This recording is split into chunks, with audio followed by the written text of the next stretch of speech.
እንደ አዲስ አበባ እናንተ መጥቀስ በጣም የሚያስገርም ቢሆንም ግን ትንሽ ነገር ልበልህ። ምንድነው የቅዱሳን መታሰቢያቸው ለዘላለም እንደሆነ ራሱ መዝሙረ ዳዊት ላይ ይናገራል። ስለዚህ አሁን ለአንተ አሁን ይሄ በቃ ይጋጭብሃል መጽሐፍ ቅዱስ። አሁን ለአንተ አሁን ዝም ብዬ ቀጥታ እንደዚህ አውጥቼ ሳሳየ እዛ ጋር ለዘላለም ይላል፣ እዚህ ጋር ግን መታሰቢያቸው ጠፍቷል ይላል። ስለዚህም መጽሐፍ ቅዱስ ይጋጫል። ስለዚህ የእግዚአብሔር ቃል አይደለም ብለህ መጽሐፍ ቅዱስ እንመጣ አለን በዚህ። እሺ በህይወት ያለው ውሻ ከሞተ አንበሳ ይሻላል ብሏል። ሕያዋን እንዲሞቱ ያውቃሉና ሙታን ግን ምንም አያውቁም ይላል። መታሰቢያቸውም ጠፍቷል ይላል። ከመጽሐፍ ቅዱስ ጋር አልተጋጨህም የሚል ነገር እናንስቷል። መጽሐፍ አሁን እውነቱን ለመናገር መክብብን የሚጠቅስ ይሄ ፕሮቴስታንት ራሱ መጥቀስ አቁመዋል። ሙታን ግን አንዳቸውን አያውቁም መታሰቢያውም ተረስቷል፣ ከዚህ በኋላ ዋጋ የላቸውም ብሎ ይላል እና አንተ ደግሞ ሕያዋን ያውቃሉ በዚህ በምድር ላይ ያለውን ነገር እና በምድር ላይ ላሉትም ደግሞ ይጸልያሉ ብለን ያልከው መጽሐፍ ቅዱስ ደግሞ በተቃራኒ ምንም አያውቁም መታሰቢያቸው ጭራሽ ተረስተዋል። እንዲሁም በህይወት የሌለው አንበሳ በህይወት ከሌለው አንበሳ በህይወት ያለው ውሻ ይሻላል ብሎ ይላል እና አንተ አሁን ካልከው ጋር አይጋጭም። ህዝብ አስከትልሃል እያሉህ ነው። ከስር ህዝብ ስላስከተልክ ሆን ብዬ እኮ ነው በቃ ሳየው ጭራሹ የውጭ ሰዎችም እንደዚህ ያደርጋቸዋል ምናምን ብዬ በቃ ይዩት እስኪ እንደውም በዛውም ክርስቲያኖች ምናምን በሚለው ዝም ብዬ ገባሁኝ ማለት ነው። ልሳን የኢትዮጵያ ብቻ ነበረ ይመስላል። እንደዚህ ሰገጥ ብሎ በቃ በት ነው እንጂ ገርም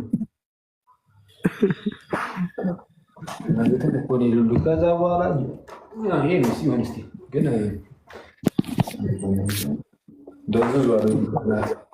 ልሳኑ ደራ ተባላ። ከዛ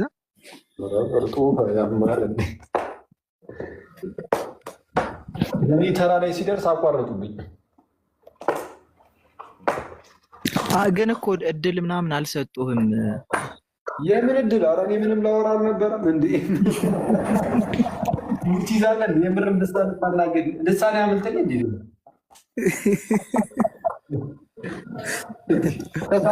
ተሳቀኩኝ እኮ እኔ ድንገት ሚዩቱን አንስቼው ልሳን ሲያመልጠኝ ነው እየታየኛሉ።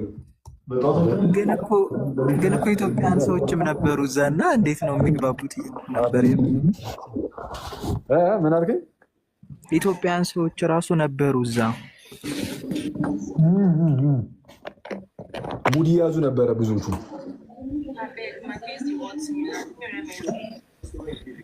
ሙድ ያዙ ነገር ነበር የኢትዮጵያኖቹ እንኳን ጌታ ሆይ ድምፅህን የሰማን መስሉኝ ይላሉ። የሆነ ሰዓት ላይማ የሆነ ሰው ሲጠራኝ እኮ ነው እዛው ገስት ላይ ያሉ ፕሮቴስታንቶች፣ ኧረ እነዚህ ሰዎች እንዴት ነው ዝም አስብልልን ይላሉ ፕሮቴስታንት። ሰላም አኬ፣ ደህና መሸህ? ይመስገን አምላክ። እንዴት አለሽ? እግዚአብሔር ይመስገን። የሆነ ጥያቄ ልጠይቅህ ነበር እባክህን። እሺ። እኔ ኦርቶዶክስ እምነት ተከታይ ነኝ። በእርግጥ ግን ከአንድ ሙስሊም ወንድሜ ጋር ክርክር ላይ ነበርንና በተቻለ መጠን ጥያቄዎችን በመጽሐፍ ቅዱስ እያስተካከልኩ መልሻለሁኝ እና አንድ የከበደኝ ጥያቄ ስለነበረ በዚሁ አጋጣሚ ሪኩዌስት ልኬላችሁ ነው የገባሁት። ምንድነው ጥያቄው? ጌታችን መድኃኒታችን ኢየሱስ ክርስቶስ በድንግል ማዕፀን ተወልዶ 9 ወር ከ5 ቀን ተሸክማ ወልዳ የሚል አስተምሮ አለ። አሁን እዚህ ጋር እሷ ታማልዳለች አታማልድም የሚለውን አንደኛ ከመጽሐፍ ቅዱስ እንዳሳየው፣ ሁለተኛ መላእክቶች ሊቀ መላእክት ቅዱስ ሚካኤል፣ ቅዱስ ገብርኤል፣ ሌሎች እና አቡነ ሐራ፣ አቡነ ተክለ ሃይማኖት እነዚህ በመጽሐፍ ቅዱስ ታሪክ ውስጥ አሉ በይ ካሉስ ማብራሪያ እንድሰጠው ፈልገው ነበር ነው በተቻለ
አንተ ያው እንደ ሞቲቬት አድርጋቸዋል ምናምን ያማር እንዴ ዘጋባ ጭራሽ አንተ ይሄ ነገር እንዴት ነው እንደሳ ያስገባኝ ይሁን እንዴ ግን እኔ እኮ ከዛ በኋላ ሳስበው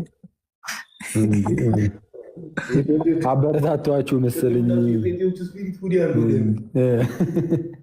አብረ የእንትኑ ተካፋይ ሆነሃል የመንፈሱ የስፒሪቱ ወጋው ፓፓ በቃ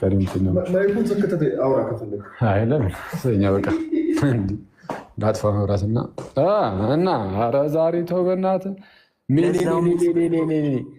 ህዝብ አስከትልሃል እያሉህ ነው ከስር ህዝብ ስላስከተልክ ሆን ብዬ እኮ ነው በቃ ሳየው ጭራሹ የውጭ ሰዎችም እንደዚህ ያደርጋቸዋል ምናምን ብዬ በቃ ይዩት እስኪ እንደውም በዛውም ክርስቲያኖች ምናምን በሚለው ዝም ብዬ ገባሁኝ ማለት ነው። ልሳን የኢትዮጵያ ብቻ ነበረ ይመስላል። እንደዚህ ሰገጥ ብሎ በቃ በት ነው እንጂ ገርሞኝ ከዛ በኋላ ይሄ ሲሆን ስ ግን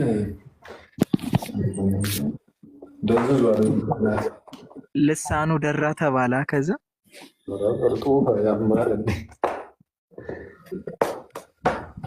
ተራ ላይ ሲደርስ አቋረጡብኝ። ግን እኮ እድል ምናምን አልሰጡህም። የምን እድል? ኧረ እኔ ምንም ላወራ አልነበረም። እንደ ትይዛለን የምርም ልሳን ታናገድ ልሳን ያመልጠኝ እንዴ?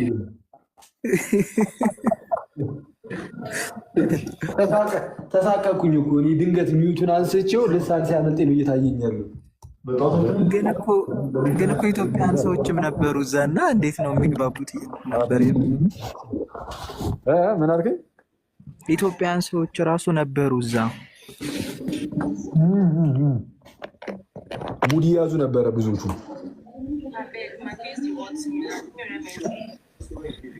ሙድ ያዙ ነገር ነበር የኢትዮጵያኖቹ እንኳን ጌታ ሆይ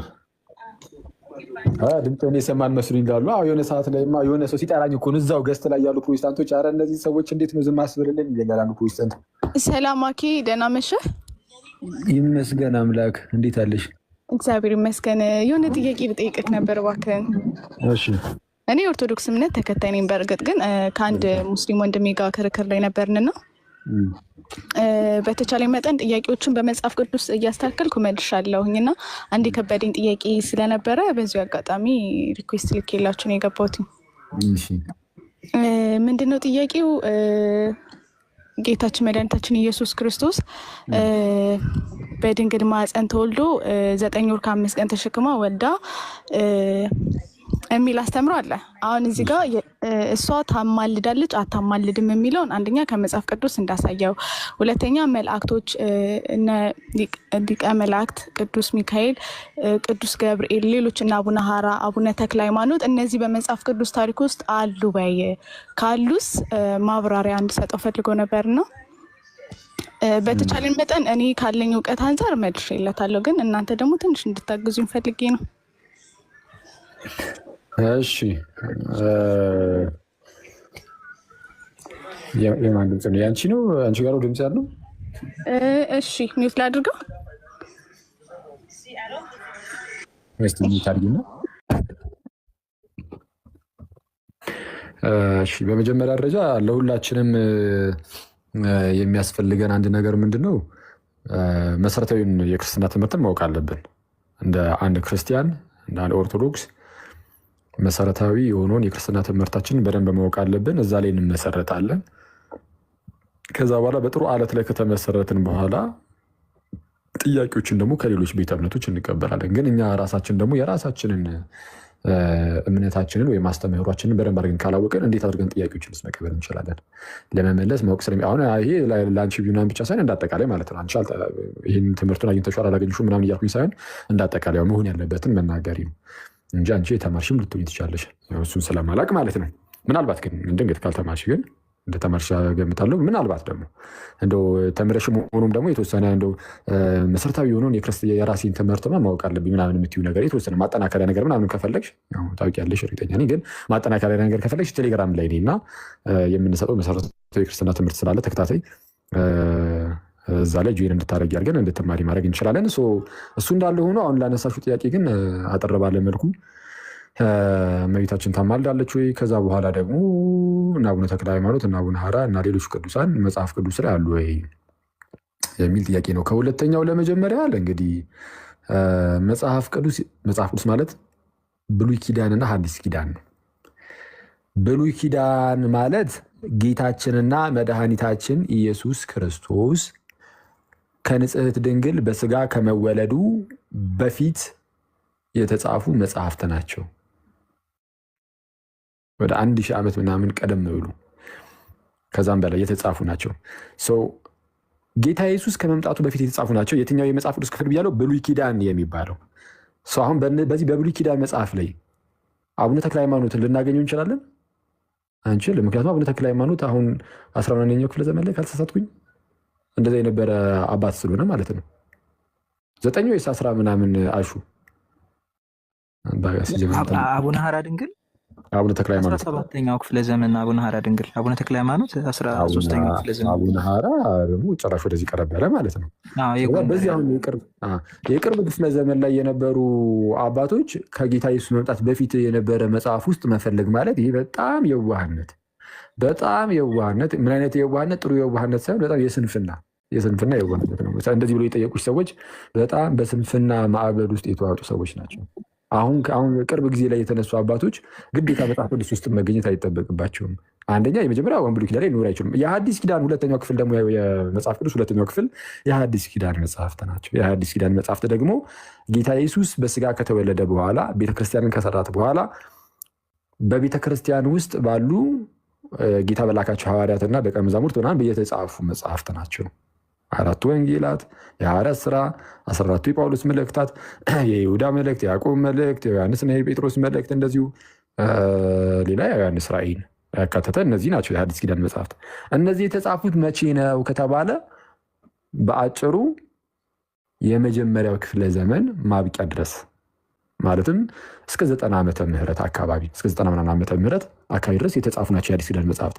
አሁን እንግዲህ ተመልከች 90 ዓመተ ምህረት ድረስ የተጻፈ ጽሁፍ ውስጥ በ1200 እና በ1600 ምናምን ዓመተ ምህረት ላይ የተነሱ ሰዎችን እዛ ውስጥ ሄዶ መፈለግ ይሄ በጣም እኮ እኔ ሲጀመር በጣም እንደዚህ ብሎ ሲጠይቁ አንዳንድ ሰዎች አለማፈራቸው በጣም የሚገርም ጌታ እንደዛ ብሎ የጠየቁሽን ሰዎች ማለት ነው። እና መጽሐፍ ቅዱስ የተጻፈው በዚህ ጊዜ ውስጥ ነው። ግን ምንድን ነው አየሽ፣ ለእኛ መንፈስ ቅዱስ ተሰጥቶናል። ለቤተ ክርስቲያን መንፈስ ቅዱስን ጌታ ኢየሱስ ሰጥቷታል። ሲሰጣት ደግሞ ለዘላለም ከእናንተ ጋር እንዲኖር ብሎ ነው የተናገረው። እና መንፈስ ቅዱስ ለዘላለም ከእኛ ጋር ይኖራል በቤተ ክርስቲያን ውስጥ። ጌታ ኢየሱስ ሁሌም አብሮን ነው። ስለዚህ ሁልጊዜም ቢሆን ቅዱሳን ይነሳሉ፣ ሁልጊዜም ቅዱሳን አሉ። ቅድስና በመጽሐፍ ቅዱስ መጽሐፍ ውስጥ የሆነ ተቋርጦ ዝም ብሎ የሚቀር አይደለም። ቅድስና መጽሐፍ ቅዱስ ከተጻፈ በኋላም ሰው በቅድስና ክርስቶስን በመምሰል ቤት ውስጥ እያደገ የሚሄድበት ነው። እሱ ደግሞ ከመጽሐፍ ቅዱስ መጽሐፍ በኋላም የሚቀጥል ነው። እና አቡነ ተክለ ሃይማኖት ጌታ ኢየሱስን መስለው የኖሩ በሕይወታቸው ክርስቶስን የመሰሉ ሰዎች ናቸው። እና በቃ ታሪካቸው በሆነ ዘመን ላይ እየተነሳ ይነገራል ነው ያን አለቀ። ስለዛ ነሰሰርሊ እዛ መጽሐፍ ቅዱስ ውስጥ እንደው እስኪ ተክለ ሃይማኖት የሚለው ይታለ ይሄ ቅርብ ጊዜ ላይ አንድ ፕሮቴስታንት ወንድም እንዳለው ማለት ነው እንደው ጊዮርጊስን መጽሐፍ ቅዱስ ላይ አጣሁት እንዳለው እና ሰማዕቱ ጊዮርጊስ መጽሐፍ ቅዱስ ላይ ጊዮርጊስ የሚል መጽሐፍ ቅዱስ ላይ መኖር አይጠበቅበትም። እና በታሪክ ውስጥ የተነሱ በታሪክ ውስጥ የምናውቃቸው የክርስቲያን ታሪክ ውስጥ ማለት ነው በቤተ ክርስቲያን ታሪክ ውስጥ የምናውቃቸው መጽሐፍ ቅዱስ ከተጻፈ በኋላ የተነሱ ቅዱሳን አባቶች እናቶች ምናምን ይኖራሉ ነው። እሺ እመቤታችን ትማልዳለች ወይ? ትማልዳለች ወይ ማለት ምንድን ነው? ባጭሩ ትጸልያለች ነው አይደል? ትጸልያለች፣ ትለምናለች። ጸሎት ልመና እመቤታችን ጋር ቀረ እንዴ? ለምን ይቀራል? አይቀርም ማለት እርስ በእርሳችን አንዳችን ለአንዳችን እንድንጸልይ መጽሐፍ ቅዱስ ይናገራል። አንዳችን ለሌላችን እንድንጸልይ ብቻ አይደለም፣ አንዳችን ለሌላችን መጸለያችን ራሱ በእግዚአብሔር ፊት መልካምና ደስ የሚያሰኝ እንደሆነ ሳይቀር የተነገረን በመጀመሪያ ጢሞቴዎስ መልእክቱ ምዕራፍ 2 ላይ ቅዱስ ጳውሎስ ከቁጥር 2 ጀምሮ ምንድነው ጸሎትና ልመና ምልጃ ምስጋናም ስለ ሰዎች ሁሉ እንዲደረግ ከሁሉ አስቀድሞ ይመክራል ይላል። ስለ ሰዎች ሁሉ ነው የሚለው። ስለማን? ስለ ሰዎች ሁሉ ምን እንዲደረግ? ጸሎት፣ ልመና፣ ምልጃ እና ምስጋና እንዲደረግ ከሁሉ አስቀድሞ ይመክራለሁ። ይህ ስለ ነገስታቱም ስለ መኳንንቱም ጭምር። ለምንድን ነው ስለ ሰዎች ሁሉ ጸሎት፣ ልመና፣ ምልጃ እንዲደረግ የፈለገው ጳውሎስ ወይም የመከረው? ስለማን? ስለ ሰዎች ሁሉ እየሰመረበት ስለ ሰዎች ሁሉ ጸሎት፣ ልመና፣ ምልጃ እንዲደረግ ለምን መከረ? እዛው ጋር ሲመልሰው ምን ይላል? ሰዎች ሁሉ። ከላይ ስለማን ሁሉ ነበር ምልጃ ይቅረብ ያለው? ስለ ሰዎች ሁሉ ይልና ከታች ምን ይላል? ሰዎች ሁሉ ይድኑ እና እውነትን ወደ ማወቅ ይደርሱ ዘንድ በሚወድ በመድኃኒታችን በእግዚአብሔር ፊት መልካምና ደስ የሚያሰኝ ይህ ነውና። እግዚአብሔር ሰዎች እንዲድኑ ይወዳል። ስለዛ ስለ ሰዎች ማልዱ ይላል። ሰዎችን ለማዳን ስለ ሰዎች ማልዱ ይላል። ይሄ በእግዚአብሔር ፊት ደስ የሚያሰኝ ነው፣ መልካም ነው። ስለዛ እኛ ሁላችን ለሌሎች እንድንጸልይ እንድንማልድ የታዘዝን ስንሆን ይሄ ነገር ለእመቤታችን ግን አልተፈቀደም ያለው ማን ነው? እመቤታችን ንጥል ብላ ኤክሰፕሽናሊ ማለት ነው ተነጠላ፣ አይ በቃ ለእመቤታችን ሲሆን አይቻልም፣ ሌሎቻችን ብቻ ነው መማለድ የምንችለው፣ ምልጃን ማቅረብ የምንችለው፣ ጸሎትን ልመናን ማቅረብ የምንችለው እኛ ብቻ ነን፣ እመቤታችን አትችልም ለማለት የሚደፍር አለ ወይ ነው። በጣም እንግዲህ በጣም አስቸጋሪው ነገር ማለት ነው በአንዳንድ ሰዎች ዘንድ ያለው።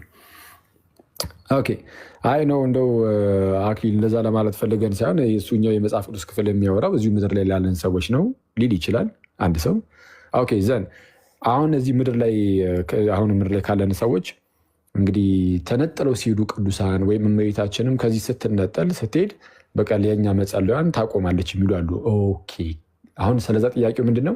ከእኛ ተነጥለው ሲሄዱ በስጋ ማለት ነው መጸለይ ያቆማሉ፣ መማለድ ያቆማሉ የሚል አለ ወይ ነው ጥቅስ ላይ ማለት በመጽሐፍ ቅዱስ ላይ መጽሐፍ ቅዱስ ላይ እንዲህ የሚል አለ ወይስ ራሳቸው ፕሮቴስታንቶች ጀምረውት ነው? እንደዚህ ዝም ብለው አይ ከኛ ሲሄዱ መጸለይ ያቆማሉ ብለው የራሳቸውን ትምህርት አቁመው ነው ወይስ ከመጽሐፍ ቅዱስ ጠቅሶ የለም?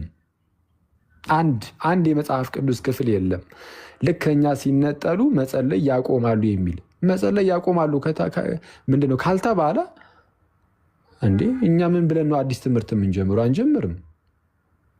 ይልቁንም ግን ጳውሎስ ምን አለ ነው ኢቨን ስለ ሌሎች ቅዱሳን ብናወራ ስለሞቱት ምናምን ቅዱሳን ማለት ነው። ጳውሎስ በተለይ በፊልጵስዩስ መልእክቱ ምዕራፍ 1 ላይ ሲናገር ምን ነበር ያለው? ምንድነው? ለእኔ ሕይወት ክርስቶስ ሞትም ጥቅም ነው የሚለው። ለእኔ ሕይወት ክርስቶስ ሞትም ምንድነው? ጥቅም ነው ማለት በሞትም እንኳን ጥቅም ነው። ለምን ሞቼ የምቀር አይደለም፣ ወደ ጌታ ነው የሚሄደው፣ ከክርስቶስ ጋር የምኖረው ነው። ስለዛ ዝቅ ብሎ ምን አለ? ሁላችንም የምናውቀው ጥቅስ ልሄድ ከክርስቶስ ጋር ልኖር እናፍቃለሁ። እንዴ ልሄድ ከክርስቶስ ጋር ምን ልኖር? እንዴ ኑሮ እኮ አለ። ስለዛ አሁን የሞቱ ቅዱሳን ኑሯቸው አኗኗራቸው ጥፍት ያለ አይደለም፣ ኑሮ ነው የሚቀጥሉት፣ ያውም ከክርስቶስ ጋር ሲኖሩ ጸሎት የለም ምልጃ የለም ያለው ማን ነው? ጸሎት አለ። ጸሎት እንዳለ አሁንም መጽሐፍ ቅዱስ ይነግረናል። ራዕይ ምዕራፍ 6 5ኛው ማህተብ ሲፈታ ለምሳሌ 9ኛው ቁጥር ላይ ማለት ነው እነዚያ የታረዱት ሰዎች ነፍሳት ማለት ነው የእግዚአብሔርን ቃል በመጠበቃቸው ምናምን የታረዱ ሰዎች ነፍሳትን ዮሐንስ አየ። የሰማዕታትን ነፍስ ማለት ነው የቅዱሳንን ነፍስ እና እነዛ ነፍሳቱ በታላቅ ድምፅ እየጮሁ ቅዱስና ታላቅ የሆንከው ጌታ ሆይ እስከ መቼ በምድር ላይ ባሉት በእነርሱ ላይ ስለ ደማችን እስከ መቼ አትበቀልም እያሉ ሲጸልዩ አይተናል። ተበቀል የሚል አጌንስት የሆነ ጸሎት ማለት ነው። ጭራሽ በቀልን የሚያመጣ አይነት ጸሎት። ስለዛ ጸልየዋል ጌታ ሆይ ብለው በታላቅ ድምፅ እየጮሁ። ስለዛ ጸሎቱ አለ። ጸሎት አይቋረጥም ነው። ከኛ ሲለዩ ራሱ ጸሎት አይቋረጥም። ስለዛ ምልጃ ይቀጥላል። እንደ አጠቃላይ ኤኒዌይስ ቅዱሳን ሁሉ ስለኛ ይጸልያሉ ይማልዳሉ ስንል እንደዛ ነው። ለበለጠ ግን ያው እንግዲህ በዚህ በአጭር ደቂቃ ውስጥ ሁሉ ነገር ልንነካ አንችልም። አንቺ ነይ ቴሌግራም ላይ እና ትምህርቱን ምናምን መማር ከፈለግሽ መማር ትችያለሽ። ምናልባት ደግሞ እዚሁ ላይ አንዳንድ ነገር የምጠይቂው ነገር ካለ ጠይቂ። እንግዲህ ፕሮግራማችሁን ግን አበላሸን መሰለኝ፣ ሊወጡ ሲሉን የገባ ነው። አስቸጋሪ ነገር ካለ ንገረኝ ይችላል። ኧረ ችግር የለውም። ማኬ እንትን በል አውሩ።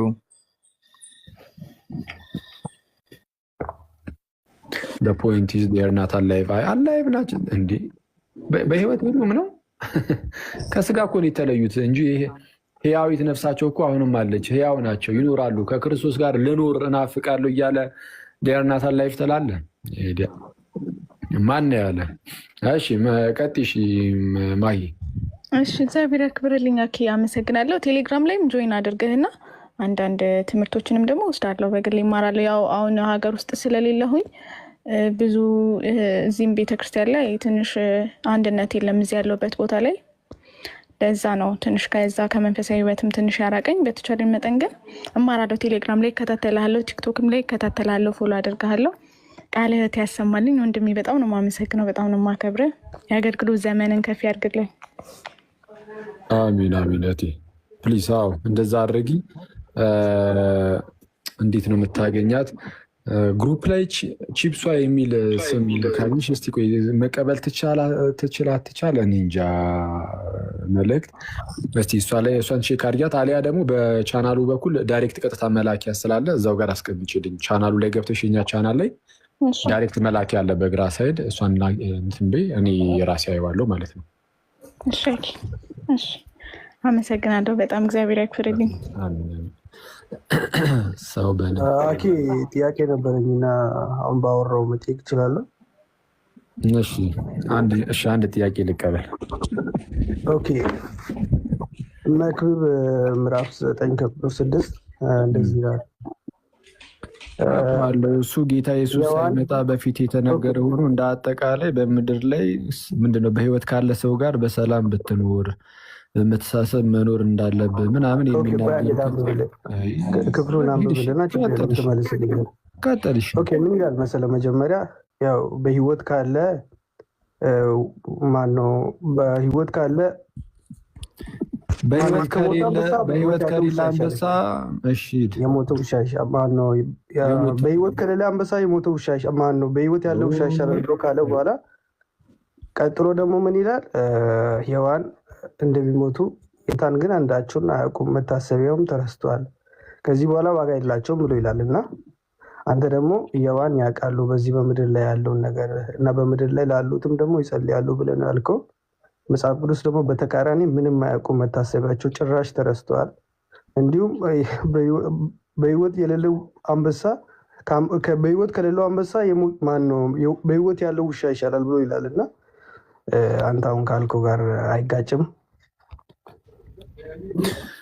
እሺ በህይወት ያለው ውሻ ከሞተ አንበሳ ይሻላል ብሏል። ሔዋን እንዲሞቱ ያውቃሉና ሙታን ግን ምንም አያውቁም ይላል። መታሰቢያቸውም ጠፍቷል ይላል።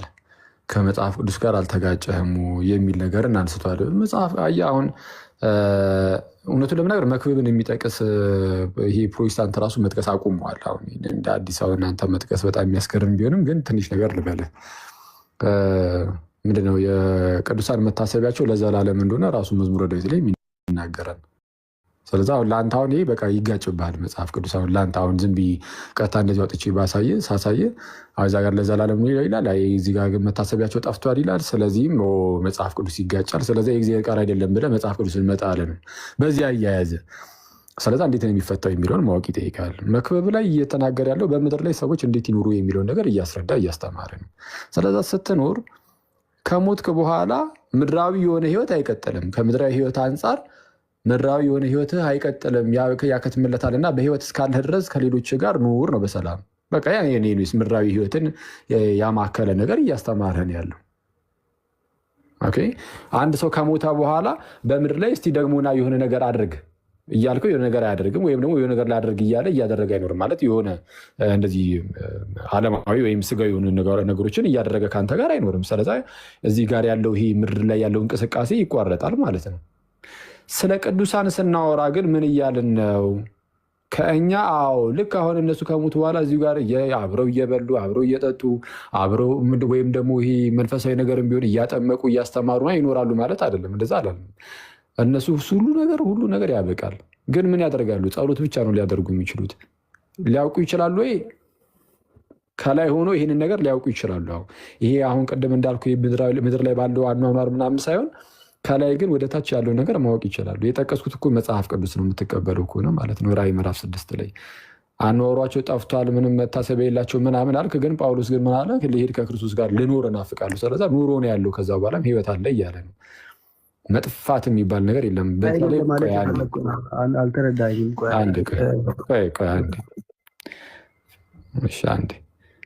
መጥፋት የሚባል ነገር የለም። በተለይ በዚህ በሐዲስ ኪዳን ላይ ሞት የተገደለበት ጊዜ ላይ ቁጭ ብለህ ሞትን እንደዚህ ስልጣን ሰጥተው ማውራት ራሱ ፈሪ ነው። ምክንያቱም በሐዲስ ኪዳን ሞት በጣም የከሰረ ምንድነው? የከሰረ ሌባ ነው፣ ወይም ደግሞ የከሰረ ገዢ ነው። አይጫጫኝ። ኧረ እባክህን አንዴ ተረጋጋ፣ ተረጋጋ ወዳጅ። አንዴ ብቻ ጥያቄን ላስተካክልና ከዛ በኋላ ትመልስልኛለህ። አስተካክልሽ። ኦኬ እሺ። አንተ አሁን በተደጋጋሚ ራእይ 9 ያለውን ክፍል እየጠቀስክልኝ ነው እና እሱ ክፍል ጭራሹኑ ስለ ራሳቸው ፍርድ ነው የጠየቁት። እዛ ክፍል ላይ ራእይ 9 ሳይሆን ራእይ 6 ነው። ራእይ 6 እዛ ጋር ቃል በቃል ስለ ራሳቸው ፍርድ ነው የጠየቁት። አውጣው። አንተ ደግሞ ኦኬ ላውጣልህ። ከዛ ለምን እንደጠቀስን በዛው እነግርሃለሁ። ጥያቄ ነው ክርክር ነው ካዶሽ? ቆይ አንዴ ብራዘር ያወራሉ። ቆይ አንዴ አትኩ እኮ ጥያቄ ከሆነ አቅርብና ይመልስልህ። ኦኬ 5ኛው ማተም በፈታ ጊዜ ስለ እግዚአብሔር ቃልና ስለጠበቁት ምስክር የታረዱ የሰዎች ነፍሳት ከመሠዊያቸው በታች አየሁ። በታላቅ ድምፅም እየጮሁ ቅዱስና እውነተኛ ጌታ ሆይ እስከ መቼ ድረስ አትፈርድም? ደማችንስ በምድር በሚኖሩት ላይ እስከ መቼ አትበቀልም አሉ ነው የሚለው ክፍሉ። ስለ ራሳቸው ፍርድ ነው፣ ስለ ራሳቸው ኢየሱስ በማቴዎስ ወንጌል ምዕራፍ 28 ነው መሰለኝ፣ ዓለምን ክዶ እኔን ብትከተሉ በላይ የተሻለ ህይወት ይጠብቃቸዋል ብሎ እንዳላቸው፣ እነዚህ ደግሞ ምንም የተሻለ ላይፍ ሳይኖሩ የሞቱት ሐዋርያቶች እንደዛ እንደሆነ ነው ክፍሉ የሚናገሩና የሞቱት በገነት ላይ ሆኖ ሌላ ነገር ውስጥ ገባህና፣ ስለዛ አሁን እነዚህ ሰዎች በግፍ ተገደሉ። ስለዛ በቀልን እንደውም ለበቀል ነው የሚጸልዩት። እሱን እኮ ቅድም ብያለሁ። ለበቀል የሆነ ጸሎትን ነው የጸለዩት ብያለሁ። ስለዛ አሁን እያልከኝ ያለው ምድር ላይ እነዚህን ሰዎችን የገደሏቸው ሰዎች ገና በቀል ስላልተፈጸመባቸው ወይም ደግሞ ስላልተፈረደባቸው እየጸለዩ ማለት ነው ፍርድ እንዲመጣባቸው ራሳቸው እየጠየቁ ነው። ሁሉም ነገር ትቶ ኢየሱስን የተከተሉት። እሺ፣ ስለዛ ምድር ላይ በቀል እንዳልተደረገው ያውቃሉ አያውቁም? ስለ ራሳቸው እኮ በቀል እየጠየቁ ነው እኮ። ምድር ላይ ያ በቀል እንዳልተፈጸመ ያውቃሉ አያውቁም? ስለ ራሳቸው ራሳቸውን የገደሏቸው ሰዎች ፍርድ እንዳልተፈረደባቸው ያውቃሉ አያውቁም? ያውቃሉ። ቀደም ግን መክብብን ግን ስጠቅስ ሙታን አንዳች አያውቁም ተብሏል ብለህ ስጠቅስ ነበር። ዝም ብለህ እንደዚሁ ቃል አትምዘዝ። አይደለም እኮ ስለ ምድር አይደለም በምድር ላይ የተከተሉት በምድር ላይ ከሆነ ያለው ይሄ ፍርድ እኮ የሚፈጸመው ሞተዋል እኮ እነዚህ ሞተዋል። አዎ ሞተዋል፣ በስጋ ሞተው ግን እስቲል ህያዋን ናቸው። ቅዱስና እውነተኛ ጌታ ሆይ ብለው ይጸልያሉ። እስከ መቼ አትበቀልም እያሉ ይጸልያሉ። እና ቅዱስና እውነተኛ ጌታ ሆይ ብለው በታላቅ ድምፅ የሚጮሁት ጩኸት ይሄ ጸሎት ነው። ወደ ጌታ የሚጮሁት ጩኸት ይሄ ጸሎት ነው። ጌታን ማናገር ነው ጸሎት። እና ወደ ጌታ እንዲያለ ጸሎትን ሲያቀርቡ የሚያቀርቡት የበቀልን አይነት ጸሎት ነው። ማለትም በዚህ ምንድነው ፍርድ ላክ የሚል ማለት ነው። አሁን አንተ ቅድም እንዳልከው በቃ ፍርድ ተበቀላቸው የሚል ጸሎትን ይጸልያሉ። ታች ላይ ምድር ላይ ያ ፍርድ እንዳልተፈጸመ ኦልሬዲ አውቀዋል። ይህን ጥቅስ የምንጠቅስበት ዋናው ምክንያት ምንድነው? አንደኛ ይጸልያሉ የሚለውን ይኸው ማሳያ ከሄዱ በኋላ ራሱ ከጌታ ጋር ሆነው ይኸው ቅዱስና እውነተኛ ጌታ ሆይ እያሉ በታላቅ ድምፅ ይጮሃሉ። ስለዚህም ጸሎት አለ። ይህ ብቻ ደግሞ አይደለም፣ መጸለይ ብቻ ደግሞ ሳይሆን እዛ ምድር ላይ ያለውን ነገር ደግሞ አውቀዋል። ይኸው ገና በቀል እንዳልተፈጸመ አይተዋል፣ አውቀዋል። እንዴት ነው የሚያውቁት? አናቅም፣ ግን ያውቃሉ። እግዚአብሔር በአንድም በሌላ የሚያሳውቃቸው እሱ የኛ ጉዳይ አይደለም። እያንዳንዷን ነገር እንዴት እንደሚያውቁ ምናምን በዝርዝር አስረዳ ምናምን ተብሎ እግዚአብሔር የሚከሰስ አይደለም። ወይም ደግሞ እግዚአብሔርን እናስረዳ የምትለው አይደለም። እግዚአብሔር አምላክን ማለት ነው። ግን እንደሚያውቁ ይኸው መጽሐፍ ቅዱስ ከተጻፈለ መጽሐፍ ቅዱስን የምትቀበል ከሆን ከአሜን ብለህ መቀበል ነው። ዝም ብለህ መጽሐፍ ቅዱስን ካልተከራከርኩ በስተቀር ሰው ያ ነገር እንዳልተፈጸመ አውቀው ወይም አይተው እስከ መቼ አትበቀልም ብለው ሲጠይቁ እናያለን። ስለዛ ይህንን ጥቅስ የምንጠቅስበት ለምንድን ነው? አንደኛ ጸሎት በሰማይም እንዳለ እንዲታወቅ፣ ሁለተኛ በምድር ላይ የሚከሰተውን ነገር ሊያውቁ እንደሚችሉም ለማሳየት። ሰው አጌንስት የሆነ ለበቀል የሆነ ጸሎትን የሚጸለይ ከሆነ ሰማይ ቤት ላይ ለእኔ ሲሆን ግን እንደው በቀና ነገር ደግሞ ሲሆን አይጸለይም የሚል ማን ያለው? የትኛው የመጽሐፍ ቅዱስ ክፍል ላይ ተገኝቶ ቅዱሳን በስጋ ከእኛ ሲለዩ ጸሎት ያቆማሉ ያለው ማን ነው? የለም ጥቅስ ላይ ምንም በቃ መጽሐፍ ቅዱስ የለም፣ አይጠቀስም ምንም። እና እንደዛ ነው ወዳጅ። እንደዛ ከሆነ ጳውሎስ አንተ ቅድምም ብለህ ነበረና በሰማይ ጸሎት የሚደረግ ከሆነ ለምንድን ነው እኔ ብሄድ ይሻለኛል ብሎ ያለው? እዚህ ብሄድ ለእናንተ ይሻላችኋል፣ እዚህ ብሄድ ለእናንተ ይሻላችኋል ብሎ ያለው ስለሚያግዛቸው ስለሚጸልይላቸው ነው። እና በሰማይ ብሄድ ደግሞ ለእኔ ይሻለኛል ብሎ ያለው ለምንድን ነው? ስለሚጸልይላቸው ነው። እዚሁ ብሎ ለእናንተ ይሻላችኋል።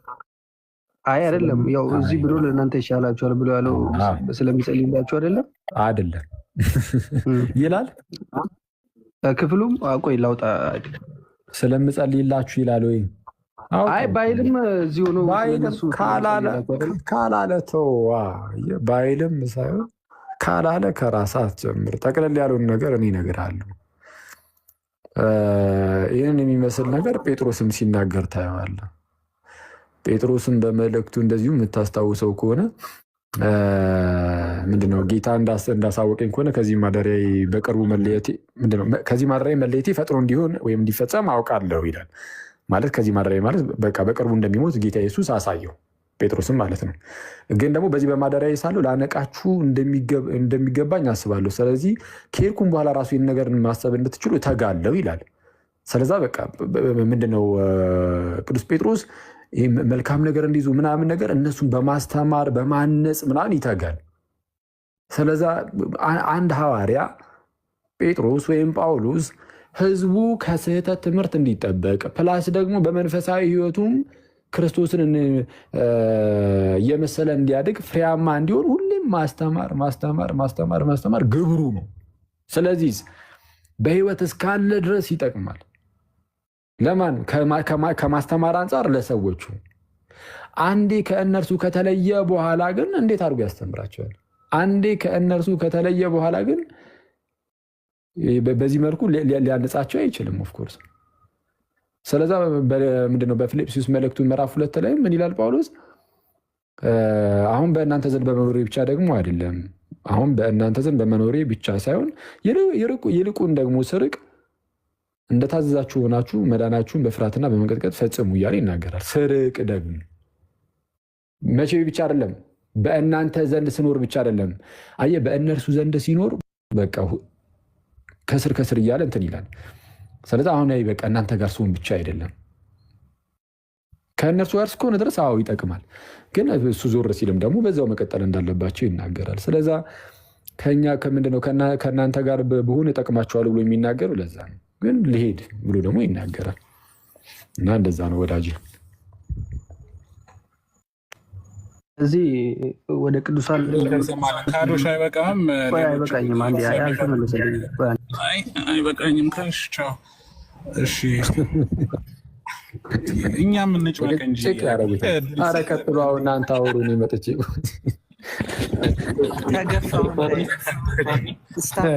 ስታፒት። ስለዚህ እዚህ ጋር እኮ ራሱን ከሙታን መድቡ ነው የወጣው። ኖቲስ አድርጋችኋል?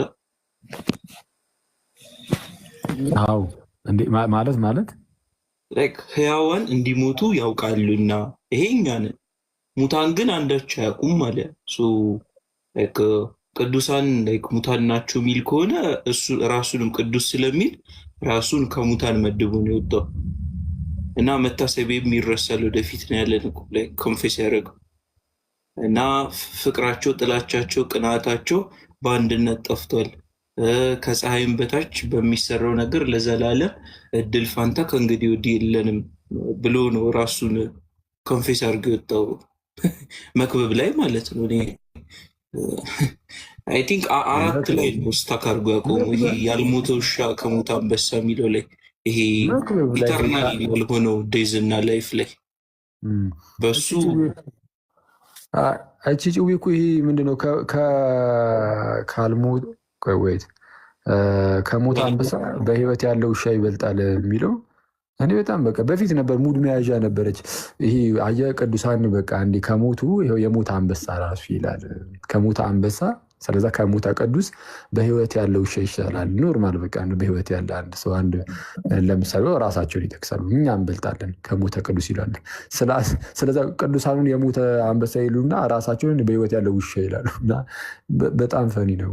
ስለዚህ ኢተርናል አይደለንም ነው ደግሞ ያልሞተ ውሻ ከሆኑ ምክንያቱም ውሻ የሰው ነፍስ የሚል እንትን አለው ምዕራፍ 3 እዛ ላይ ሶሪ ይቅርታ ምዕራፍ 4 መክብብ ላይ የሰው ነፍስ ወደ ላይ እንደምትወጣ የእንስሳ ነፍስ ግን እዚህ እንደምትቀር ማን ያውቃል ይላልና ስለዚህ ነፍስ አትወጣም ማለት ነው በቀጥታ እንትን ከተረጎመ። ስለዚህ በአጠቃላይ መክብብ ከፀሐይ በታች የሚደረግ ወይም ደግሞ የሀብታም የሆነ ድሃ ሆነ ዕጣው ፈንታ አንድ እንደሆነ የሚያስረዳ ነው እንጂ ያው እንትን አይደለም ማለት ነው። ኮንሴፕቱ ስናየው ማለት ነው እንጂ ስለ ነፍስም ሲያወራ የሰው ነፍስ ወደ ላይ እንደምትወጣ ይላል፣ የእንስሳ ነፍስ እዚህ እንደምትቀር ማን ያውቃል ይላል። ስለዚህ ስለ ደመ ነፍስ ወይም ያው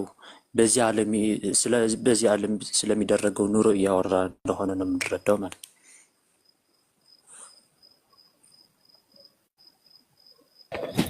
ፊዚዮሎጂካል ፐርስፔክቲቭ ብለነዋል። ይሄን አኬ ይሄ የውሻና የአንበሳ እንትን ምስስዮሽ ዞሎጂካል ፐርስፔክቲቭ ይባላል።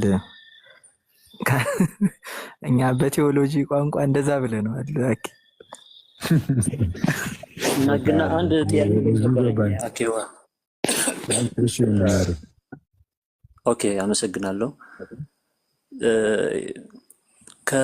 ስለ የመላእክት ኢንቮኬሽን ስለሱ ቤተክርስቲያን እንትን አትልም ወይም አትቀበልም የሚል አባት ነበረ እንዴ? ከንቀ ጉባኤ በፊት ማለት ነው።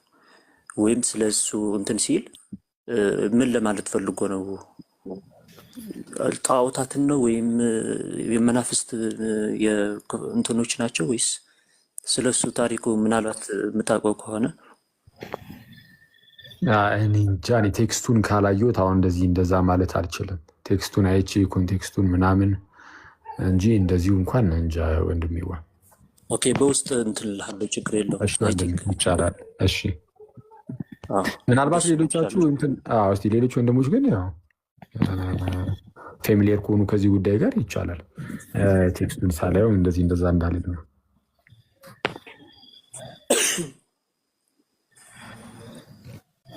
ያው እንደዛ ነው። ከቪጂላንቴስ ውጭ ኢንቮኬሽንን የተቃወመ የለም እያሉ ነው። እነ ቪጂላንቴስ እነ ጆቫኒያን ምናምን ቪጂላንቴስ ጭስማ እሱ ጭራሽ ኢንቮኬሽንን ብቻ ሳይሆን ከነ ኖርማል ምልጅዮንም ጭምር ነው የካደው። ያ ከዛ ደግሞ እንትንማ ይሄ ሬሊኮችን ምናምንም ቬነሬት ማድረግ እሱንም እንደዚሁ ተቃውሟል።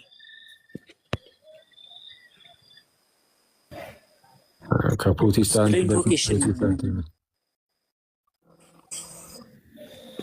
ሚኪ እና ቤላ ጥያቄ የላቸው ጥያቄ ይፈልገው ምስል የገቡት ሚኪ። እሺ የእኔ ጥያቄ ላኬ፣ በመጀመሪያ ሰላም አኬ። ኦርቶዶክስ ነኝ። በቅርብ ነው እንዲህ መጽሐፍ ቅዱስ ምንም ማንበብ የጀመርኩትና በአንተ ምክንያት ብዙ ነገር ተለውጫል እና ሚስጥረ ስላሴ ላይ ያነበብኩ ክርስቶስ የአባቴን ፍቃድ እንጂ የራሴን ፍቃድ ልፈጽም አልመጣሁም ሲል፣ ስለ ሚስጥረ ስላሴ ደግሞ ይሄ በፍቃድ በአገዛዝ አንድ መሆናቸውን እየተማርኩ ነበር። ያቺ ፓርት አልገባችኝም። እንትን የአባቴን ፈቃድ እንጂ ራሴን ፈቃድ ለማድረግ አልመጣሁም ብሎ ሲናገር በአጭሩ ምንድን ነው ጌታ ኢየሱስን እንግዲህ ክራውዱ ማለት ነው ይሄ በዙሪያ ያሉት የሚከተሉት ሰዎች ምናምን ነገር የሚመለከቱት እንዴት ነበረ? ያ እንግዲህ አንዳንዶች እንደ ሐሰተኛ ሰው የሚያዩት ነበሩ፣ እንደ ሐሰተኛ መምህር።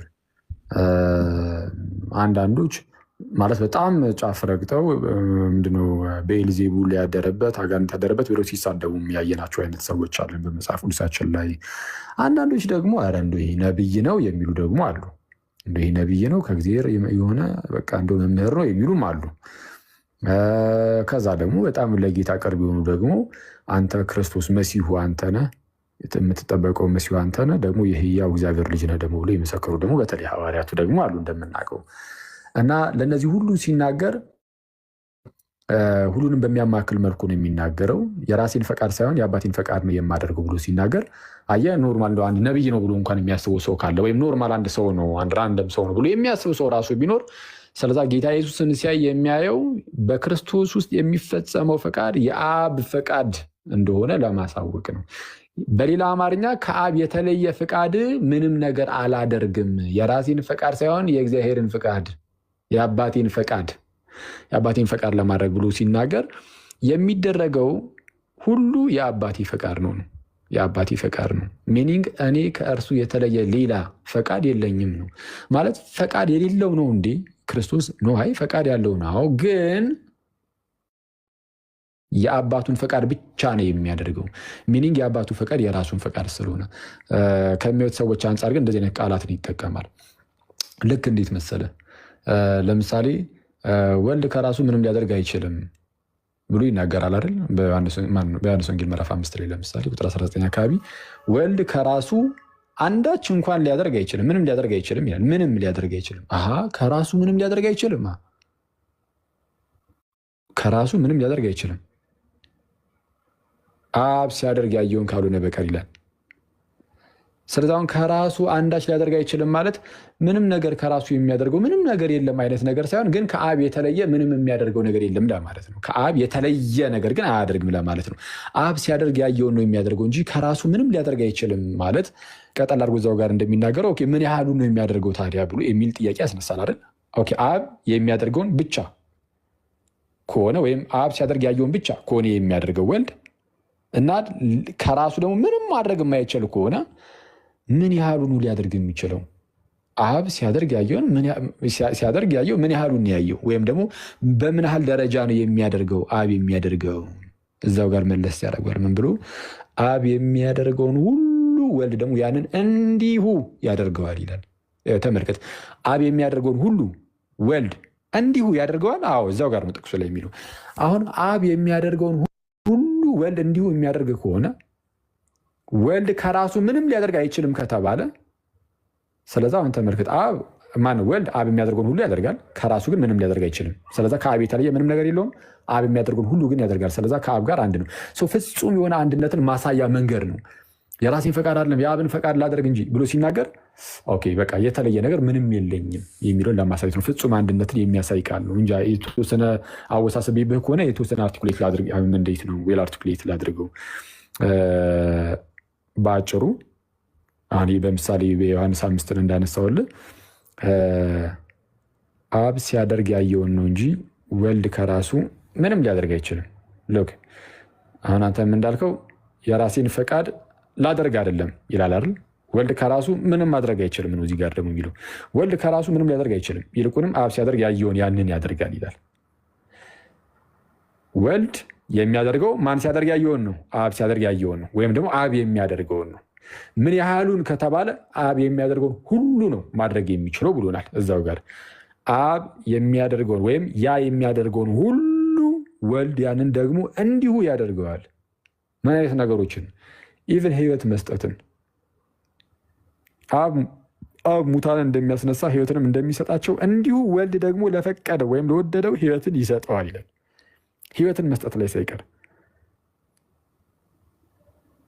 ስለዚ አብ የሚያደርገውን ሁሉ ወልድ ማድረግ ከቻለ ግን ደግሞ ወልድ እንዳትረሳ ከራሱ ምንም ማድረግ አይችልም ተብሎ እዛው ጋር ስለሆነ የተጻፈልን ምን እያለ ነው? ባጭሩ ከአብ የተለየ ምንም ነገር አያደርግም። በቃ እንደው ከአብ ጋር ፍጹም አንድ ነው። አብ የሚያደርገውን ሁሉ ያደርጋል፣ ግን ከራሱ ምንም አያደርግም። ስለዛ የተለየ ከአብ የተለየ አያደርግም ነው። ልክ እንደዚህ ሁሉ የአባቴን ፈቃድ እንጂ የራሴን ፈቃድ ለማድረግ አልመጣሁም ብሎ ሲናገርም ከአብ የተለየ ፈቃድ የለኝም ወይም አላደርግም ነው። በቃ ከአብ ጋር ያለውን አንድነት ለማሳየት ነው። የአብ ፈቃድ እንደሚጸና የአብ ፈቃድ ደግሞ የራሱ ፈቃድ እንደሆነ ለማሳየት ነው። ተረተው ከሆነ ወንድሜ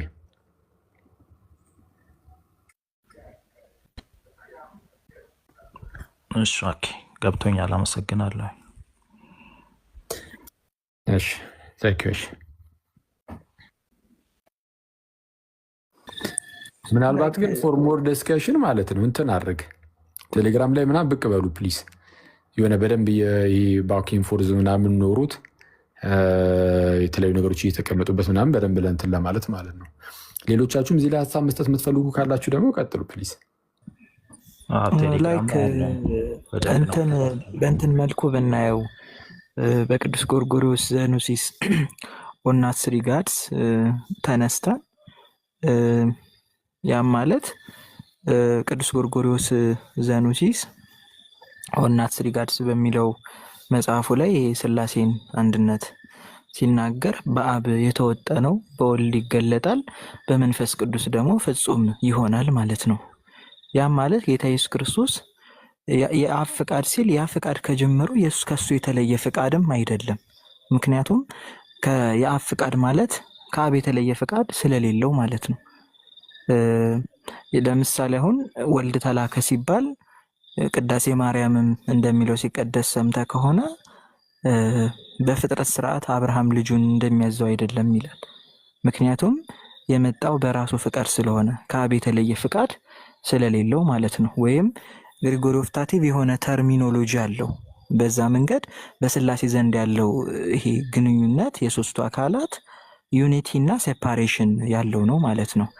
ይሄ ፐርሰናል አይደንቲካል አይደሉም። በፐርሰን የተለያዩ ስለሆኑ አብ ወልድን አይደለም፣ መንፈስ ቅዱስንም አይደለም፣ ወልድ አብን አይደለም፣ መንፈስ ቅዱስንም አይደለም፣ መንፈስ ቅዱስ አብንም ወልድንም አይደለም ማለት ነው። ነገር ግን በግንኙነታቸው ውስጥ ደግሞ ዩኒየን አለ ማለት ነው።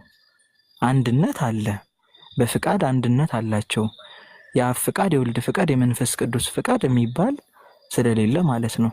ስለዚህ ኢየሱስ ክርስቶስ እዛ ጋር የተናገረ ያለው የኔ ፍቃድ ከጀመሩ ከአብ ፍቃድ የተለየ አይደለም እያለ ስለሆነ ማለት ነው። እና እንደዛ በቀላሉ እንደዚህ መረዳት እንችላለን ብዬ አስባለሁ።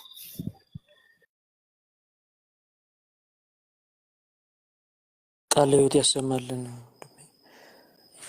ያው ስለ ምስጢረ ሥላሴ በኩነት እንትን ብንላቸው፣ ምክንያቱም ያ አንዱ አምላክ ልቦና ቃሉና ሕይወቱ ናቸው አብ ወልድ መንፈስ ቅዱስ። እና ምናልባት ብዙ ሰዎች ሶስት አማልክት ሆኖ ተስማምተው የሚኖሩ እኩል አይነት ስልጣን ያላቸው አድርጎ ሊያስብ ይችላል። በቃ ልክ ተስማምተው የሚኖሩ ሶስት አማልክት በሀሳብ የማይለያዩ እንደሱ አድርጎ የሚያስብ ሊኖር ይችላል። እና ግን በኩነት አሁን የኛ ልቦና ቃል ሕይወት በሰውነት የተጠቀለለ ነው። ስለዚህ ሰውነትን ፈላጊ ነው ማለት ነው።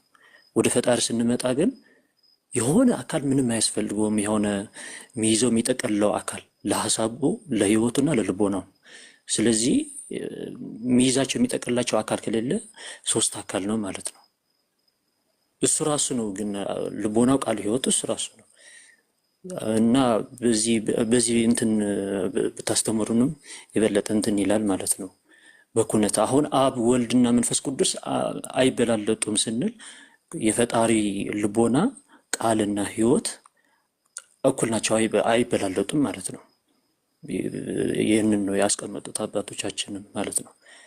በዚህ ላይ እንደውም ያስታወስኩት ነገር አለ። የቅዱስ ማርቲን ሰማዕቱ እዚህ ላይ ትንሽ አንድ ጥያቄ ያለኝ ስለ አብ ከወልድ ወልድ ከአብ ሲወለድ በአብ ፍቃድ የሚል አለና ስለሱ ነገር አኬ ትንሽ እንትን ብትለኝ። ምክንያቱም በአብ ፍቃድ ተገኘ አይባልም ወልድ መሰለኝ። እና ምን ለማለት ፈልጎ እንደሆነ አይ ቲንክ እሱ ጥቅሱን እንትን እልሃለሁ። እሱ ጥቅሱ ስላለኝ ማለት ነው። የሰማዕቱ ማርቲን ማን ነው እንደዛ ተናገረ ያልከው? ጀስትን ማርቲር። ኦኬ ማርቲን ያልከው ማርቲን ስትል እንደ ማርቲን የሚባል አባት አለ? ሶሪ ማርቲን ሉተር ቅዱስ ተሳስቼ ነው። ስታፕ ልል ነበር። ጀስትን ማርቲር ለማለት ፈልጎ ነው። ተሳስቼ ነው። አዎ እንደዚህ አይነት ነገር ያዩ መሰለኝ። እንዴት ነበር በጌታ ስም?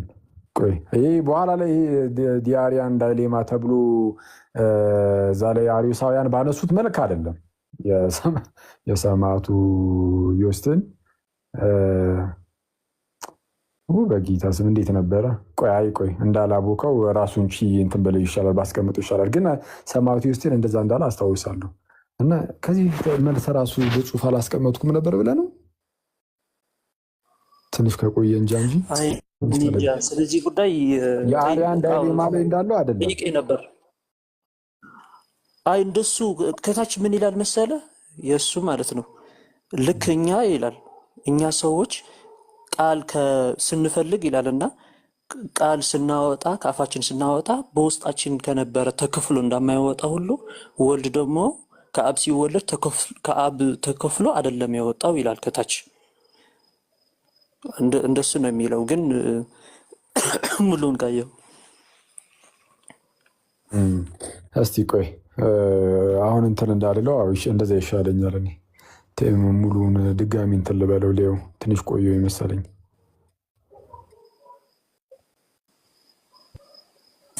አሁን እንደሱ ነው የሚሻለው አውዱን ማየት።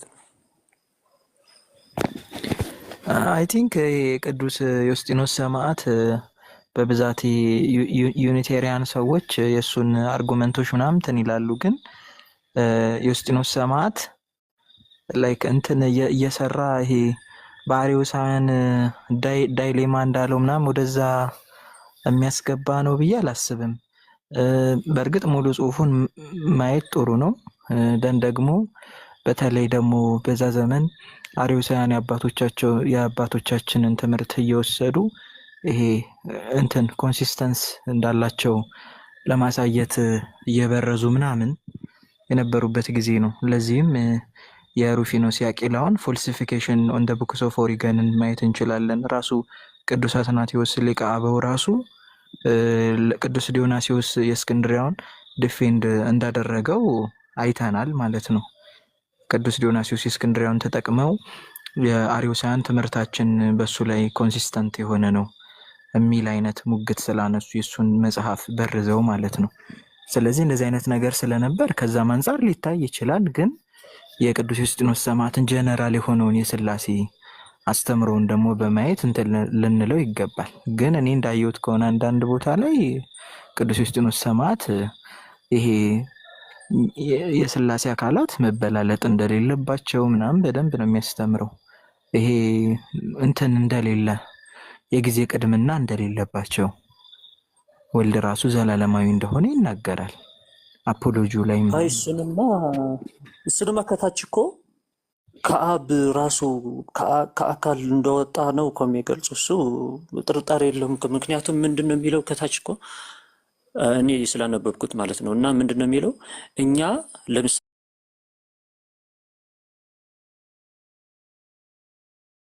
አለና እኛ ከአፋችን ቃል ስናወጣ በውስጣችን ያለ ከልቦናችን ጋር ያለ ቃል ተከፍሎ እንደማይወጣ ሁሉ አብም ወልድም ሲወልድ ወይም ወልድ ከአብ ሲወለድ ከአብ አካል ተከፍሎ አይደለም የሚወለደው። አንደሱ ብለን ስለማናምን እኛም ማለት ነው። ስለዚህ እንዲህ ሲል ልክ እኛ የእግዚአብሔር ልጆች እንደሆነን አይደለም ወልድ የእግዚአብሔር ልጅ የሚሆነው ማለት ነው። የባህሪ ልጅ እንደሆነ እኮ ይገልጻል ከታች። ስለዚህ ፍቃድ የሚለው ከአርዮስ ጋር የሚገናኝ ሆኖ አይደለም። እሱ ይነሳን ሲጀመር ማለት ነው። ብቻ ግን ይሄ ፍቃድ የምትለውን ምን ለማለት እንደሆነ ነው። የአርያን ዳይሌማ ታውቂ የለ አሹ ወልድ ሲወለድ በአብ ፈቃድ ነው ወይስ በግድ ነው ምናምን የሚል አይነት ነገር ይነሳና በፈቃድ ነው ብትል አይነት ጥያቄ ነበራቸው አሪዮሳውያን። በሁለቱም ሳይድ ስትመልስ የሆነ ትራፕ ውስጥ የመክተት አይነት ነገር ማለት ነው። እኛ ባህሪያዊ የሆነ መውጣት ወይም ውልደት እንደሆነ ምናምን የምናስረዳበት በፈቃድ ምንም እንደዛ ተብሎ እንደማይገለጽ ምናምን የምናሳይበት ማለት ነው። እና ከሱ ጋር አገናኝተው አንዳንድ ሰዎች የሰማዕቱ ዮስጥንን ሲጠቅሱት ትዝ ይለኛል። እና ኤኒዌይስ ግን እንትን እላለሁ፣ እሺ አሳውቃለሁ ወይ ደግሞ ጽፍበታለሁ። የጻፍኩትም ካለ እዛው ላይ ደግሜ ሼር አደርጋለሁ።